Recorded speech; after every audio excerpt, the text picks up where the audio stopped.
The FNL Network Talk Show. All right. Hi, everybody. Welcome to the FNL Talk Show. I'm joined by three beautiful women, Eugenia, Bettina, and Cat. How's everybody doing tonight? Absolutely great. It's really lovely to be here again. It's great to have you here, Sean. So yeah, it's a fantastic Sunday. I'm going to say that. Yay. Good morning from India, guys. It's 5 a.m. I'm so excited to join the network, FNL Network. I just, I love being part of it. So anytime, just excited to be here. I love it. Well, maybe you can get us on Bollywood. You can get it in a very show when you're in India. Try to sell it. And if I'm offending somebody, I'm sorry. I'd like to sing. Oh, you can do a dance for us because they have all these elaborate like arm movement dances. Got the right top on. I love it. Yes. There we go. We all start our vogue. Anything to say, Bettina, as you're enjoying your Northern Lights? This is my Halloween setting. I'm in my house, and I went to my husband's gig today. He's a jazz musician. We heard some nice music. I was very happy about today. It was very nice. Yay. Well, let's go with it. Yeah, that's kind of what I was thinking. Like, it's in the month of October. So, one thing that I noticed, like, Dunkin' Donuts, everything is like pumpkin. I'm not big on pumpkin. I think pumpkin's okay, but pumpkin's never my go-to. Are we overdoing pumpkin, ladies? Like, is this too much or not? I have things to say about pumpkin. All right. I mean, I'm not into fake smells and fake tastes because I think that's toxic and dangerous. But the real pumpkin is very good for you. It's got electrolytes, it's got B vitamins, it's got A, C, E vitamins, it's got everything anti-aging, anti-cancer things. We should be all eating pumpkin and in smoothies and soups and stews. It's very good for you. And it's right now one of the few things my doggy will eat because he has some kidney disease and he doesn't eat much, but he does like pumpkin, little pieces of pumpkin. Has he been to Dunkin' Donuts or Starbucks lately to get their No, I would not. I don't believe in fake flavors because I think that's very toxic. So any of that, no. But real pumpkin is like an awesome thing to be eating. And also every Halloween we put a tiny little pumpkin on our porch to be like happy, happy October, which I think is really nice. So I am down with pumpkins. Have you cooked or carved a pumpkin? I've never. What? It looks like a lot of work. I don't think I've tried to cover. I've certainly drawn on them, drawn faces and stuff on them. I've never personally carved. There are people that do that for a living. Someone I know, she does like pumpkin carving events as an artist, and she carves all kinds of like fabulous structures into them. And is pumpkin puree healthy or no? Very, very healthy. Okay. Very, very, very good for you. You can survive just on pumpkin. Fine, I'll try pumpkin. You sold me. Anybody else? Not the spike, not the negative pumpkin. I'm gonna back Bettina because when my dog was old and she was sick, one thing I could get her to eat was pumpkin puree. So I was going through cans and cans of stuff, and I had to feed it her like basically on a spoon, and she would lick it off. But it's the one thing. It's great for a dog's stomach. It's very calming. It gives them a lot of the right nutrients and stuff, and it gives the stomach a balance, which is great. So for like pets that are sick and stuff, pumpkin's amazing.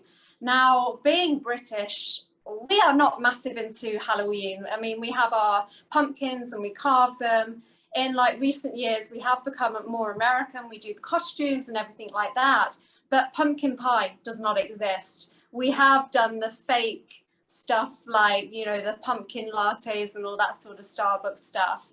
But I'm going to say I love the pumpkin food group. I do.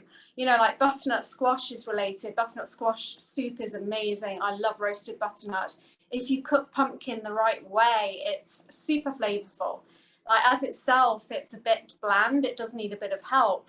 But you can actually, if you have a big enough oven, I don't because I live in a small little apartment with this tiny oven.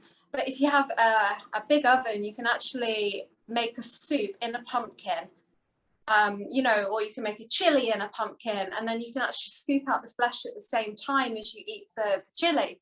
And pumpkin's actually great for you. Like Bettina said, it's full of so many nutrients and everything else. So on the health benefit side, I'm all for pumpkin. I do think we go over the top with the Starbucks and the candles that are pumpkin and everything else. It's a gimmick, it's a selling point, it's a way of making a lot more money for a short period of time. But I love the Halloween idea of pumpkins, and it symbolizes fall, it really does. So I love that about pumpkins, because for me, not being from America, I just think pumpkin, fall, Halloween, get the ghouls out, get the ghosts out, get the witches out. Let's get dressed up. Let's trick or treat people. And I just think, the pumpkin, it's symbolic of Halloween. It's symbolic of the fall. So I love it, but I don't like the whole sales type gimmick of it, you know, like the pumpkin lattes and that sort of thing. I think that's too over the top, but everybody gets involved in it because they want to be a part of the season, you know what I mean? So I'm all for pumpkin, love pumpkin. All right, lots of pro pumpkin. What about you, Eugenia? Okay, guys, when I think about eating pumpkin, I think about Cinderella when it was midnight and her carriage turned into a pumpkin. And I was like, I don't know, it's like a weird association in my mind. So I don't like the taste of pumpkin at all. Hey, like, I think it is for pumpkin. I know. For me, it is tasteless. I don't know. We didn't grow up on pumpkins as well, so maybe that has something to do with it. So eating pumpkin just like repulses me for some reason. But I love pumpkin patches. Just growing up with kids in LA, you know, and it's definitely something that's a tradition that we built.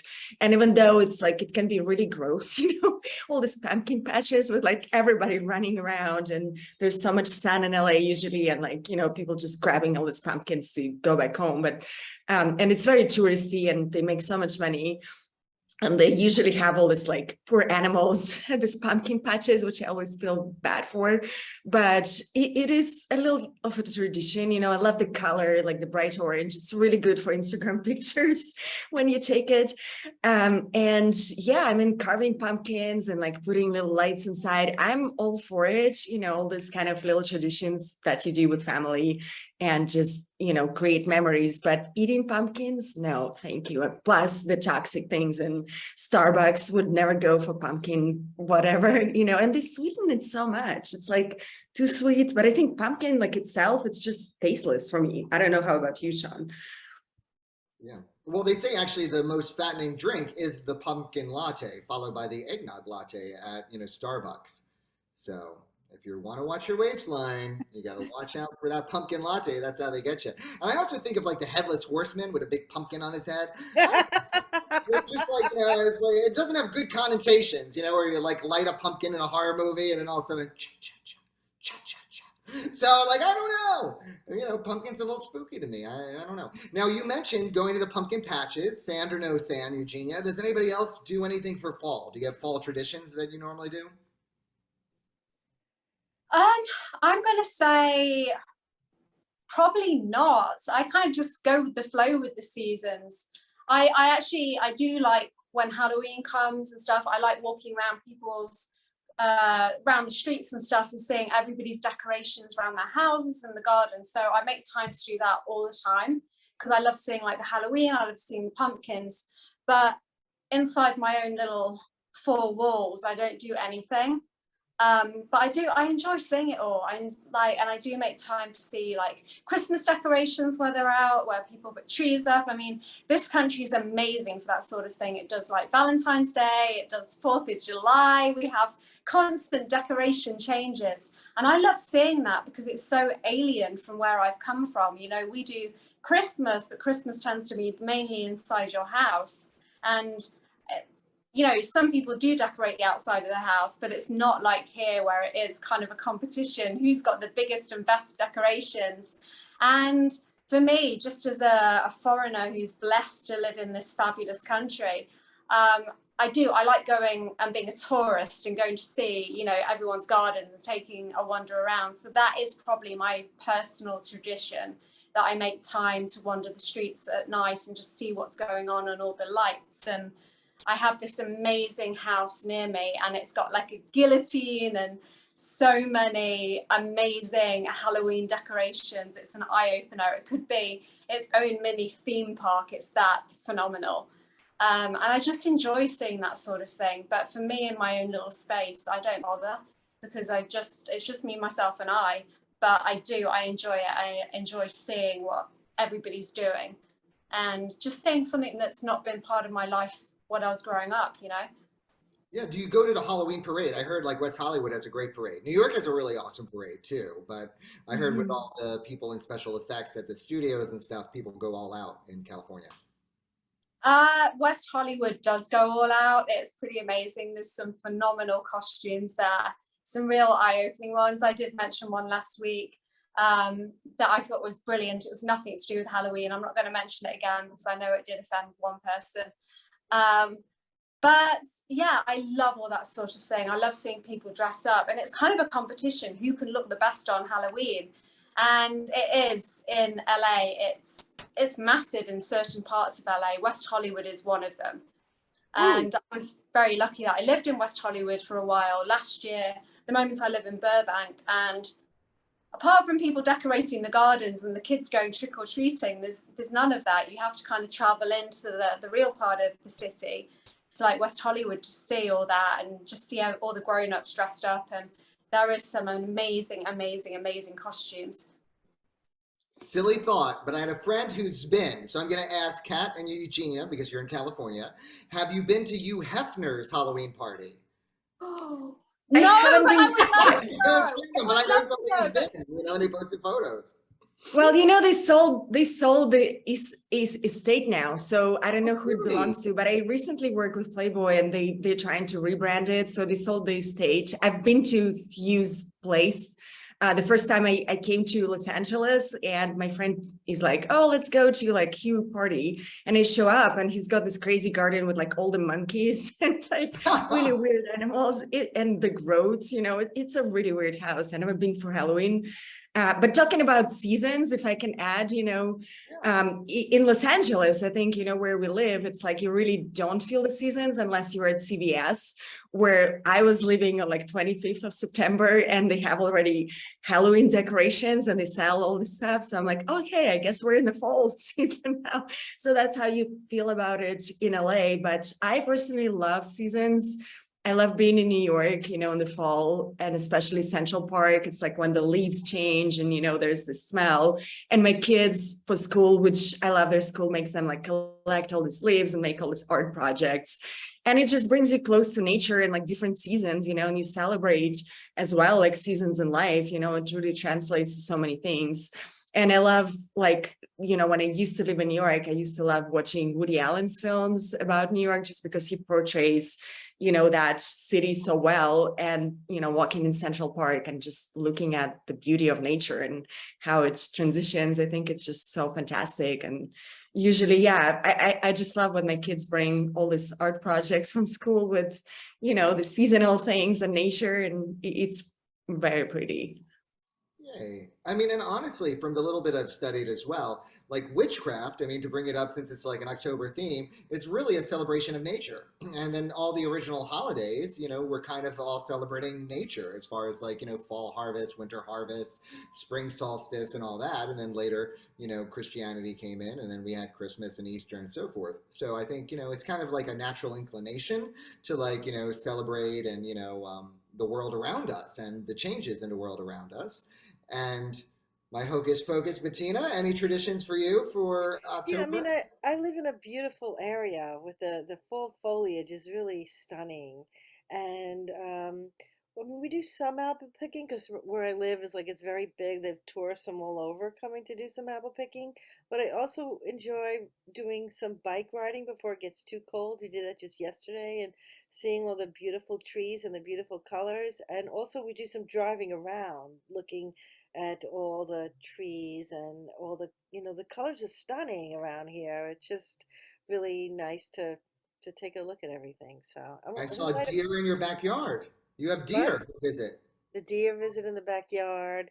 We have sometimes we do an outdoor fire or indoor fireplace. Just try to enjoy. I mean, it's a busy month for me too because I work in events, and I'm at like Halloween parties almost every night, either reading tarot cards or face painting or balloon twisting, something like that. So it's a busy month. I don't have a lot of downtime during this month, but I try to carve out a little fun time for me, my hubby, and my doggy.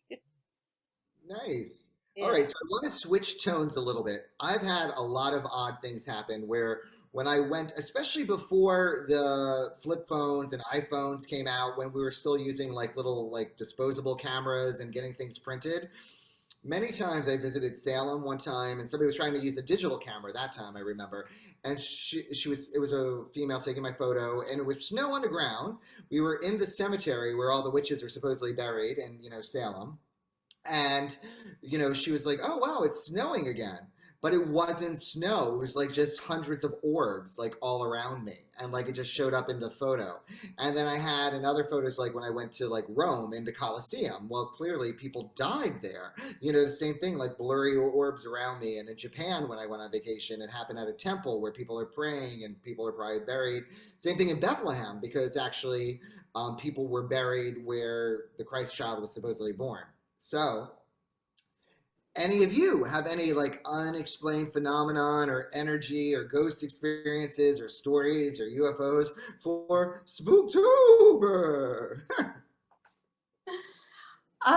Definitely. Like I live in, well, back home, I grew up in a small little village, and as you walked down the lane, you'd suddenly get to an area, and the temperature, it totally changed. It went to ice.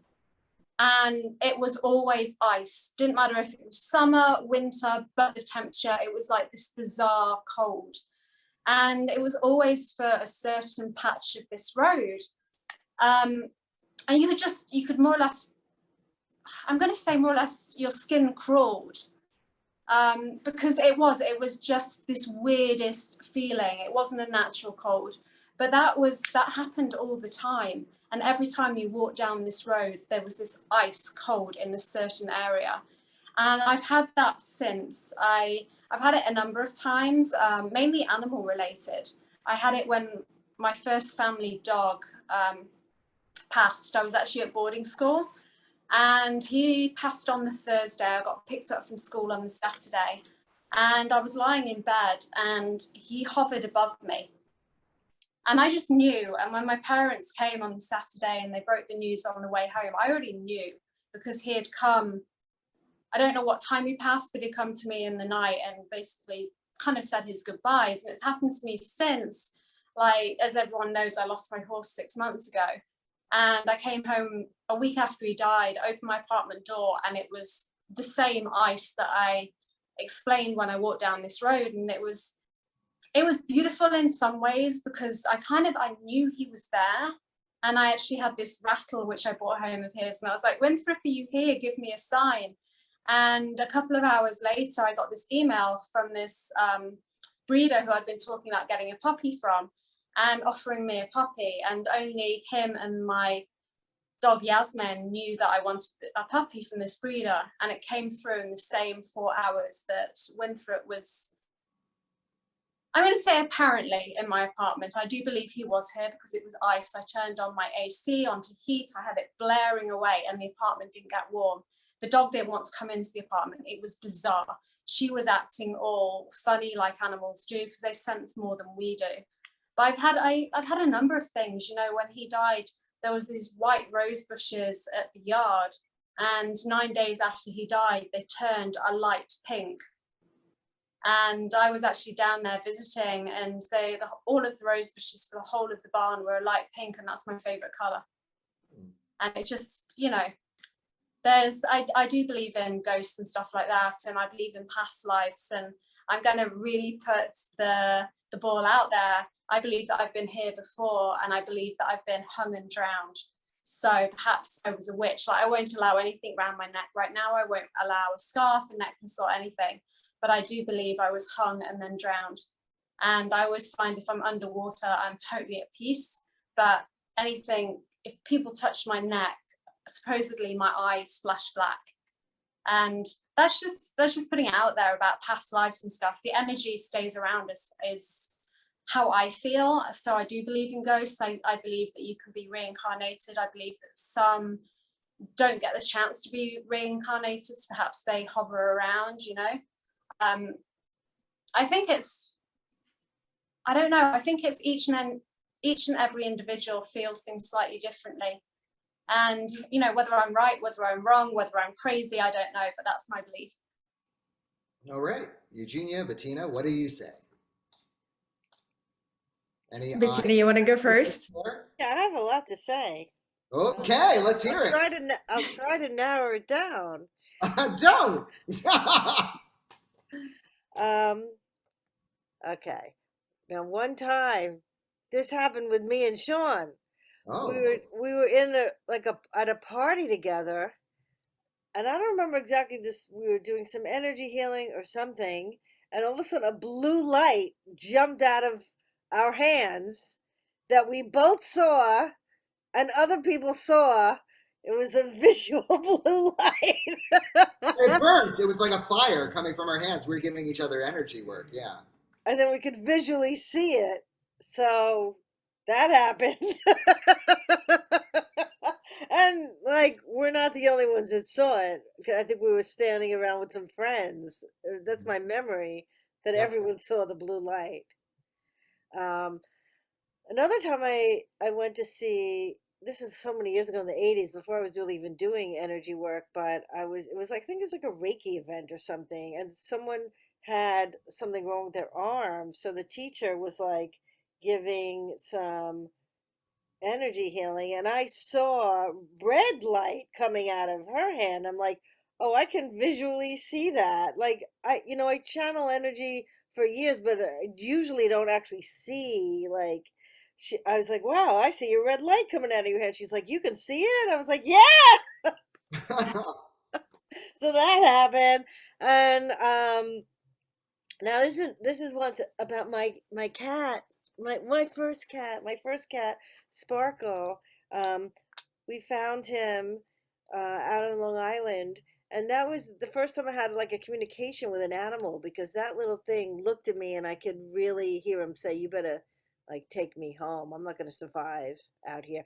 And I never had like any kind of communication with an animal before that. The whole, it's kind of, out there. But that little thing looked at me with those eyes, and I could really hear him telling me like, I'm coming with you, and then he followed us inside the house. He was an outdoor cat. And I said, I'm taking this cat home. I never had a cat or an animal. And he was such a sweet little cat. And we found him on Thanksgiving, and 12 years later, he passed away also on Thanksgiving, which I think is kind of, that's kind of odd too. And when he passed, I had seen a psychic, and she's like, oh, Sparkle wants to come visit you. And I could actually feel him, like she did something, or he did something, that I could actually feel him, like that I was holding him there for like a minute or something, and I had that feeling that there was my Sparkle for that short time. So that was cool. I have a couple of other interesting like healing experience. I mean, I don't think a day goes by without some weird thing happening to me, or an hour. But I was giving some healing to this is so many years ago, to my father-in-law who's in a coma. We were doing some energy work, and he was just like lying there. But as soon as I started the healing, his hand went up and like grabbed my hand, like he wanted to take in all that healing energy. And I remember my husband saying, like, if I hadn't seen that, I would not have believed it just happened. So, and other kinds of healing stuff that I've seen that are just, all kinds of, there's mind-blowing things out there that we just, from our human brains just can't really wrap our minds around. Cool. I think that's all for now. Any experiences? Well, being now in India and like the middle of, ashram, and it's not religious at all. Like I learned so much.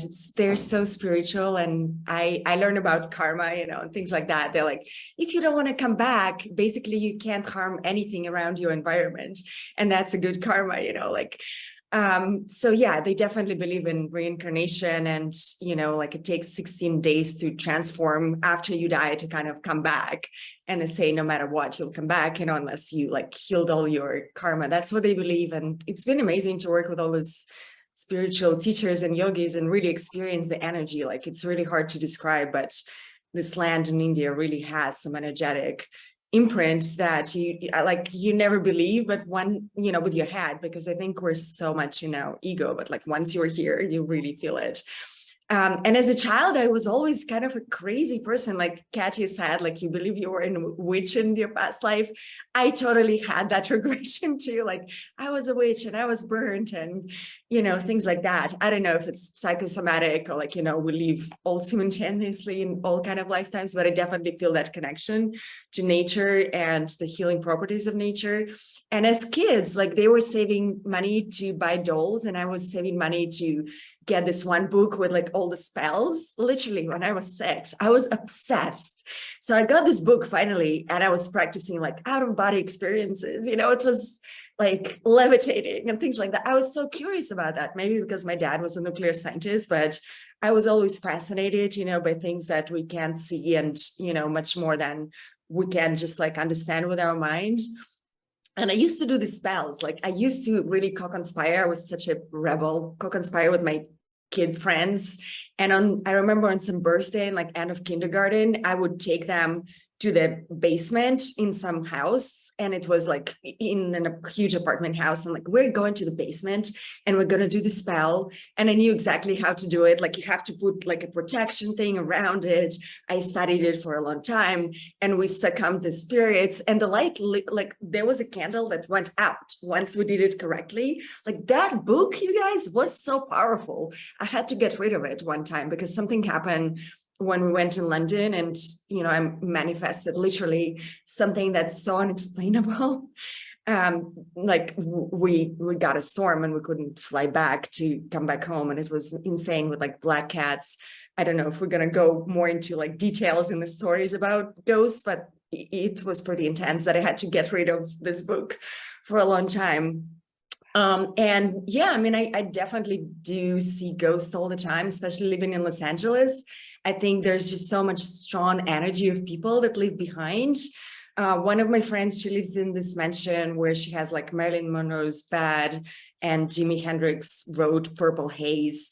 Siwan, this designer, she has this like historical mansion. And I love spending time there because you, like Sean, like you said, you see orbs, like you can photograph them and they're not angry ghosts. They're just there, they're like part of it. And I just love spending time with them because it's so magical. And, one time they asked me to be part of this ghost hunting show after we did a film and we shot in this like abandoned hospital. They're like, oh my God, you're a perfect candidate for a ghost hunting show. We basically take you, we put you in all these weird locations and, you're going to stay there.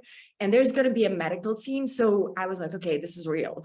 They're like, there's going to be a medical team. If something happens, like basically they can check your pulse, they can, do anything medically, like scientifically proven, but they're going to leave you there for a while until you succumb to ghost and they film it. And I was, thinking about doing that. But then at the same time, you can bring this ghost home. And I was like, I don't want to do that. You can attach that energy. And I believe in all these films about, like exorcism and things like that. I remember going to Vatican as a child, and for some reason I didn't like it at all. There's some kind of strange energy in Vatican. Like I love going to churches and sacred sites usually, but for me, Vatican has a very dark connotation. I don't know what happened. Maybe it's the witch thing, but I had to run away as a child. Like we were on a tourist excursion there and I just couldn't stand that energy. Like something was very dark. I think there's a film, right, about like Vatican and whatever. I don't remember how it's called, but there's something like that, which really reminds me of something in my past life. So yeah, I definitely have experiences all the time traveling. And also one time I used to work with this acting coach, and I think actors and artists, they're used to it because they're so sensitive a lot of times, so open-minded as well. So I was working with this coach who's one of the people who, like Meisner, the very prominent teacher who was a classical composer, he gave a chair to my teacher, Alex Taylor, and we used to do this exercise at his studio where you basically do a repetition exercise and you really get into trance and you really connect to another person and the environment, and it's really spooky. So there was this one room where, this chair was, and suddenly people started hearing voices and things like that. And I remember they had to call ghost exterminator, ghost kind of person, and they came with a team. Yeah, but there are people who make money and like they actually do record things. So they came with a recorder and I heard them recording voices. There's a certain channels that you can do that. So I think that ghost was bothering them and they had to do some kind of a clearing rituals. And I believe, you have to check your home for which kind of energy you have. And even my husband, who's like so left brain and whatsoever, like we have to do feng shui everywhere, and even in like Miramax's office. And this feng shui person works with like all the huge companies like Coca-Cola, and she goes to all their places and she has to assess energy and things like that. So it is definitely real. I think we're just not evolved maybe, or like blocked from our culture to believe the power of, of how much we could know and do, and like how much power we actually have as humans. I love it. So we're all potential witches. So I say we all star in Hocus Pocus 3. Just saying, like a whole new thing, I'm ready. Let's do it, Maybe from Miramax. Who knows? Let's make it happen. I don't know who did the last one. I think it's Disney, but I might be wrong. Okay. Keeping with the entertainment theme, I've been reading, and I don't normally remember reading this. Like, there's been a lot of movies about O.J. Simpson and the killings and all that. And recently on Netflix, a Dahmer miniseries released. And, it's Ryan Murphy, who I love his stuff. He does do American Horror Story, a lot of gay themes. One of the lead actors has starred in numerous seasons of American Horror Story. He plays Jeffrey Dahmer.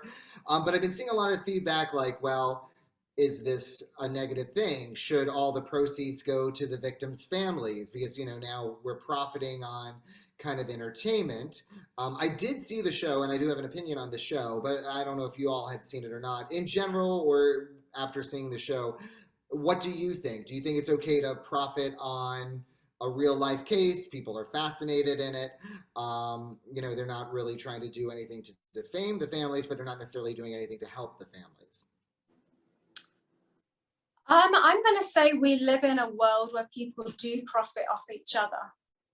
We live off, the culture is, if I can make some money off it, then let's run with it. If I can, usually for free, let's go with it. I am not saying that producing this TV show and profiting off it is right, but I'm saying that is the reality we live in. It would be nice if they gave a percentage to charity, or they gave a percentage to a charity of the family's choice or something like that, or they did something to benefit somebody, but it's not the reality of, unfortunately, the greedy society we live in. I haven't yet watched the show. I did actually start to watch the first episode, and then Bling Empire got released and I was like, okay, I'm all about Bling Empire. But I do, what you're saying about, is it wrong they're profiting? Yes, technically it is.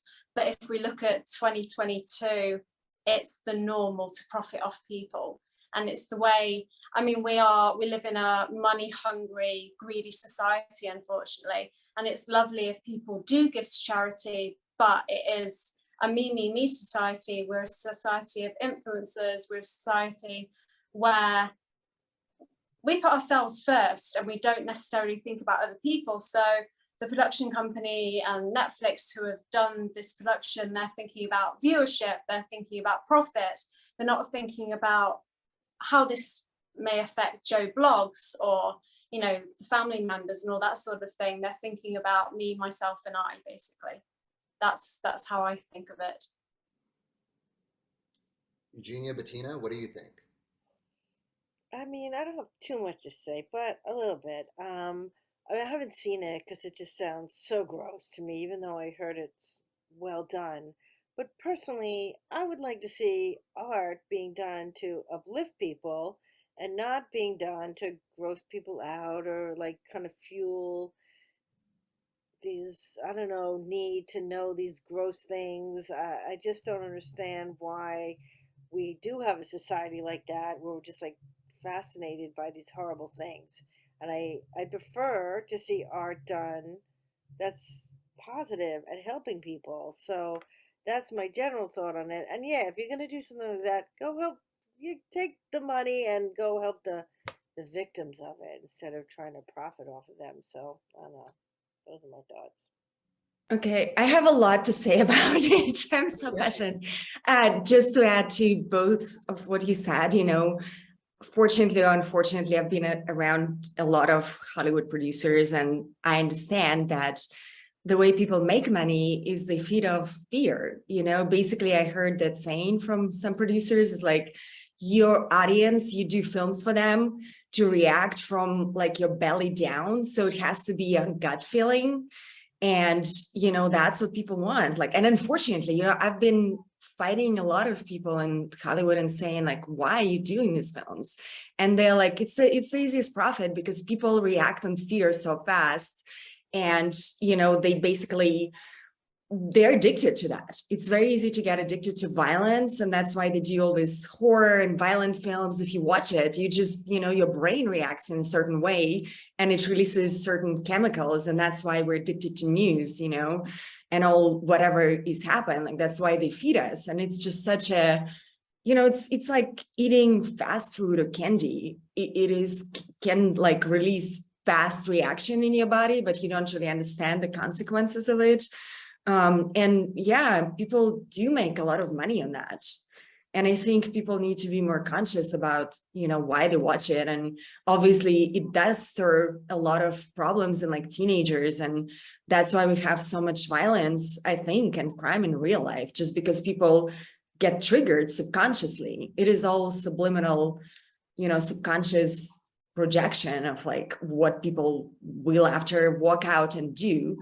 And it's unfortunate, being now in India, like it is amazing. I love their films and their culture because it's all about dancing and celebrating, the arts, and like it's all musical and it's so colorful and it's beautiful storytelling. But, as much as I heard from production people in Hollywood say, well, who cares? Like nobody wants to see the positive story. Like nobody cares about the uplifting thing. And then I think it is, for now, the mentality of the West, it's all about, like you said, it's me, like what can I profit? How can I gain things? Where now being in this culture, like being in this ashram, people are of service, they say it's not a transactional thing that you're here. Everybody here is just to do something of service. Like even the person who comes here to change the light bulbs, like this older guy who lives next door, he's just here of service, so it's a very different understanding of life and entertainment. And considering the specific film, I love Ryan Murphy too, in a way of like, he does push, like gay rights and things like that. I think it's so important. But the quality is amazing of whatever he does. Obviously, he, even though Netflix has so much money, there's so many Netflix projects that are not, as good, but he definitely is attentive to details. But I do hope that they would have donated something to the victims. I know it's impossible to like celebrate the killer because killers, they're just such, serial killers are just such different people from anybody who's like psychologically not, has like not, doesn't have a different like neural, structure. So you can't just become a serial killer, watching a serial killer film. But still, I think it is important if you take a piece of somebody's life, especially if they were victims, to give it back to people just to compensate for that. So that's where I am at. Yeah, I'm all over the map with it. I mean, because from what I've heard, like Ed Gein, the first serial killer noted like in the 1950s, was the basis for the movie Psycho. But then they never actually, went into that, detail. With this Dahmer show, I have all but the last episode to watch, and I did find it, I sadly to admit, entertaining, to watch it. They don't show any of the murders. That was purposeful. They don't show any sexual actual acts either. But it does definitely have, gruesome moments. However, what I got from this, and nobody else has seemed to mention this online, and maybe it's something you'll get if you want to watch it, that a lot of the Dahmer continued because of who his victims were. It was out of racism and homophobia, because there was one gentleman, because there were victims before his final apartment, and I never knew this. I didn't really study Dahmer, but one of the victims was drugged, got away, and said, "This guy drugged me, and this is what happened, and he was going to kill me." And they're like, "Well, he denies it." And they're like, "Well, don't you have a criminal past?" He's like, "No, I'm black and Dahmer's white. I don't have a criminal past." So they totally ignored it. And then the one victim that had made the papers years ago, where the young Asian man was sent back in and then murdered by Dahmer, was underage. And the cops never went ahead and asked for his ID. They never verified. Just Dahmer's like, "Oh, he's my boyfriend. He's 18." And the neighbors are like, "No, he's a baby. Look at him," because he was really 14 or something. And those cops, because of the unions with the police force, were temporarily reprimanded and then given awards later on for their good duty. And they were called numerous times by a neighbor reporting the smells and screams, and they sent this guy back in. So a lot of it turned out to be about, social justice, mainly, for African Americans, but I think the gay undertone was just there. The cops didn't want to deal with either one. And that's how he wound up amassing so many victims, sad to say. And it was largely due to an inept police department, racism, homophobia, and I think all these things are still very viable to this day. And all the protests we had before with Black Lives Matters and so forth. So I did think it had something beside the obvious story to tell. That's what I had gotten from it. So, and I appreciated that aspect to it, because I was not aware of that. To me, it wasn't the obvious angle of why, he amassed so many victims. Okay, I want to relate back to something Eugenia said. She said that she worried that these sort of shows would influence people that might be vulnerable. And I remember back in the UK, there was a case, it was the James Bulger case. James Bulger was 3 years old, and it was shocking at the time. It was 2 8-year-olds took this boy from a shopping centre, I think it was in Liverpool, led him down some train tracks. They tied him down, covered him in paint, slaughtered him in a horrible, horrible, horrible manner. And they were triggered from a film they had seen. I can't remember which film it was. Anyway, this case today, it sends chills down my spine. And they both were put in juvie for long sentences because of how the public felt about these kids. They were given different identities when they were released. One of them is a good member of society, apparently. The other one reoffended horrifically and is back in prison.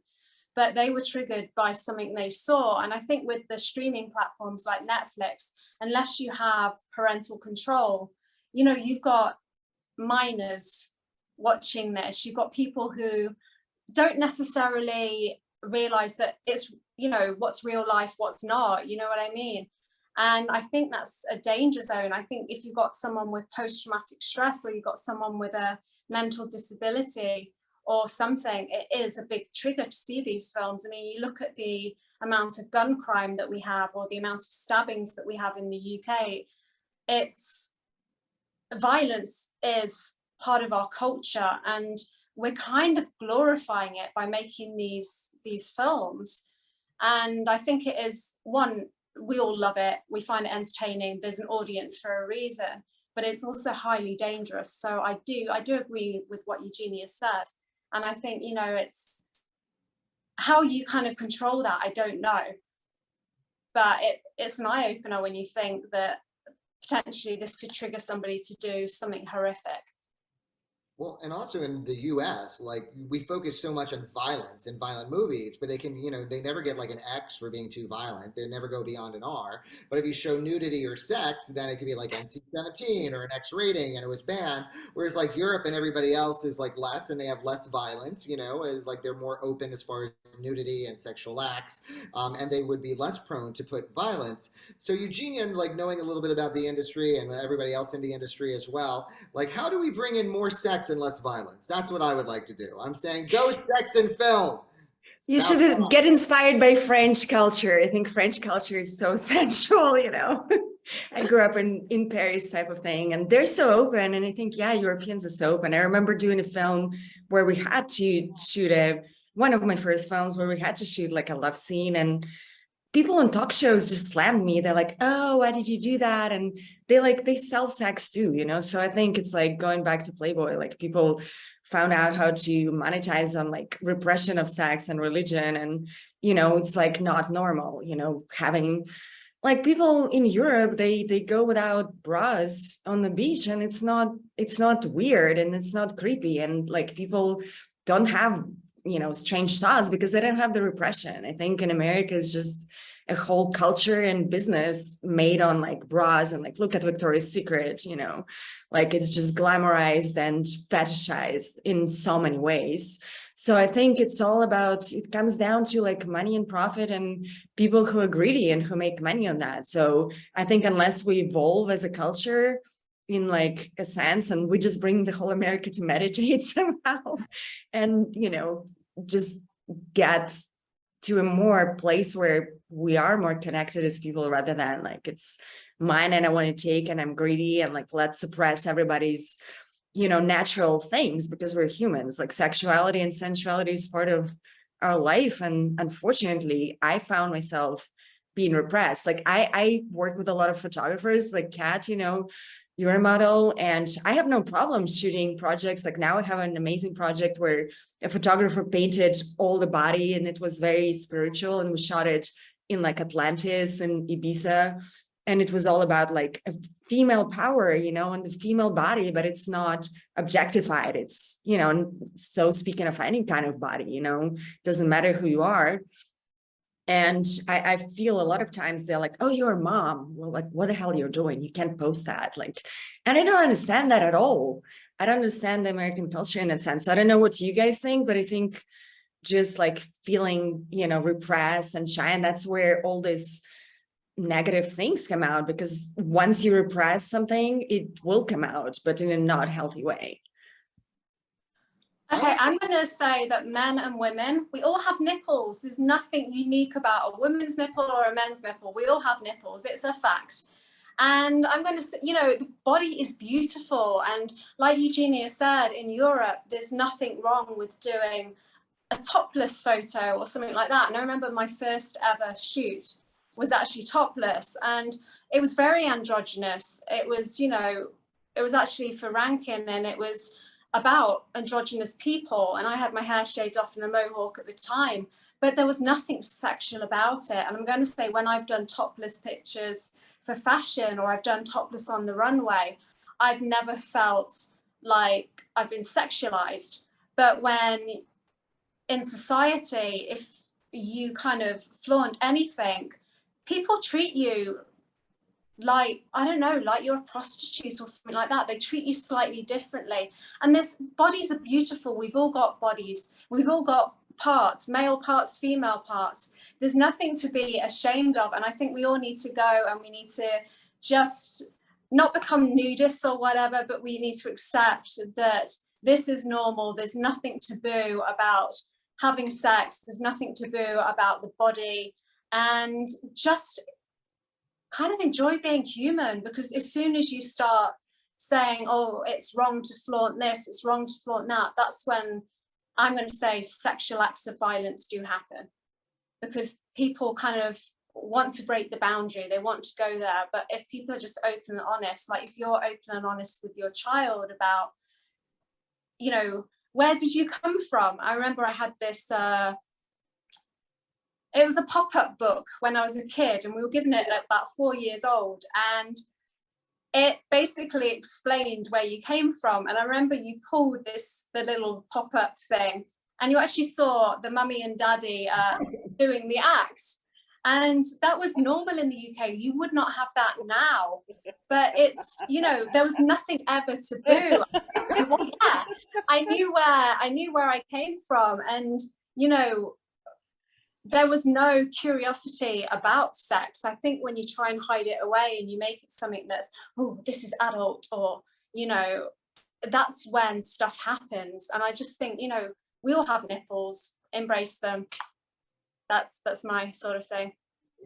Quote of the day: we all have nipples, embrace them. That's going to be my hashtag. Let's embrace our nipples. Yes, everybody, love those nipples. That's why I'm so glad we all agreed to wear nothing from the waist down for this show. Just so our audience knows. Right now, for a reason. Shirts off. Seat. Yes, right here, right now. I'm just saying. And embrace your nipples, everyone, no matter what they say. On this subject, Bettina. You know, in my youth, I was a stripper. I did that for about 6 years.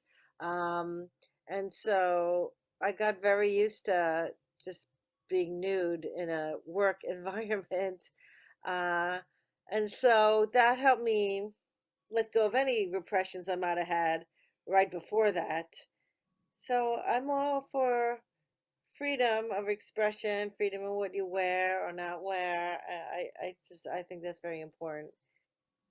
And I don't know if this is back to like a different topic, but I did like what you said, that they used the Dahmer story to kind of point out issues with racism and homophobia. That kind of puts a different like spin on it a little, to use it as a healing platform or as an awareness platform to show people what's happening in our society, to be aware and trying to make some changes. So, you know, if they're using that story to show us how we're behaving improperly, then I think that is a good thing.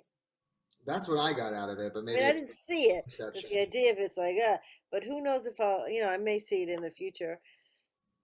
And Eugenia, I want to know, where can I get this book that made miracles happen? Do you still have possession of it? Maybe we could just borrow it. You know, I mean, it seemed like it was really working. So that's what I really want. It's my last topic. I want that magic book, Eugenia. How do I get it? Well, I had to get rid of it because so I went when I was around 10, like I think one of my first trips abroad was to London. We went with my school and I brought this book and I was like obsessed about it. So the last day before we were supposed to come back to Russia, I was like, okay, guys, let's co-conspire to create a storm. And it was like perfect London, you know, weird sunny weather the whole week. And I was like, you guys, let's like do it. So we gathered in my room and like we did this ritual all together, right? And I was like, okay, that was fun, just something to connect. So we go to bed and suddenly crazy storm starts, right? It's like insane. Like I go to the bathroom because the bathroom was outside the room and the door shuts on me because the window was open. So it shuts. And like me and my roommate, I think, or my roommate was sleeping. I don't remember exactly, but I couldn't get back to the room. And suddenly I see a black cat walking, you guys.